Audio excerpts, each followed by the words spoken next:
नोटबंदी हिंदुस्तान के गरीब, किसान, मजदूर और छोटे दुकानदार पर आक्रमण था। नोटबंदी हिंदुस्तान की असंगठित अर्थव्यवस्था पर आक्रमण था। 8 नवंबर 8 बजे 2016 प्रधानमंत्री जी ने नोटबंदी का निर्णय लिया। 500 रुपए, 1000 रुपए का नोट रद्दी कर दिया। पूरा हिंदुस्तान बैंक के सामने जाके खड़ा हुआ। आपने अपना पैसा, अपनी आमदनी बैंक के अंदर डाली। पहला सवाल, काला धन मिटा? नहीं। दूसरा सवाल, हिंदुस्तान की गरीब जनता को नोटबंदी से क्या फायदा मिला? जवाब, कुछ नहीं।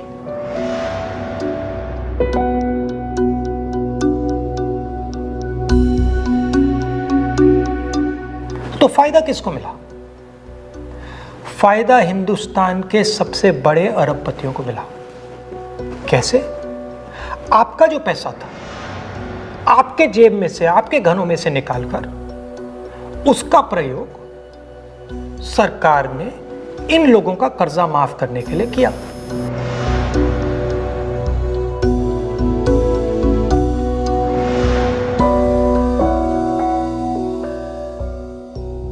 मगर वो सिर्फ एक लक्ष्य था।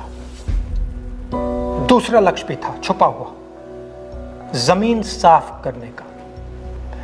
जो हमारा इनफॉर्मल सेक्टर है, असंगठित अर्थव्यवस्था का सेक्टर है, वो कैश पे चलता है।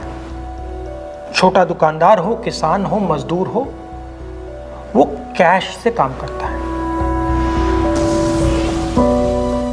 नोटबंदी का दूसरा लक्ष्य, जो जमीन साफ करने का लक्ष्य, असंगठित अर्थव्यवस्था के सिस्टम से नगद कैश को निकालने का।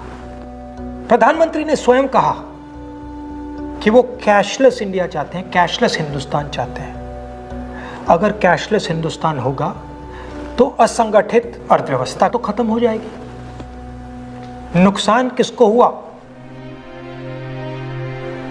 किसानों को, मजदूरों को, छोटे दुकानदारों को, स्मॉल एंड मीडियम बिजनेस वालों को, जो कैश का प्रयोग करते हैं, जो बिना कैश जी ही नहीं सकते। नोटबंदी हिंदुस्तान के गरीब, किसान, मजदूर और छोटे दुकानदार पर आक्रमण था। नोटबंदी हिंदुस्तान की असंगठित अर्थव्यवस्था पर आक्रमण था।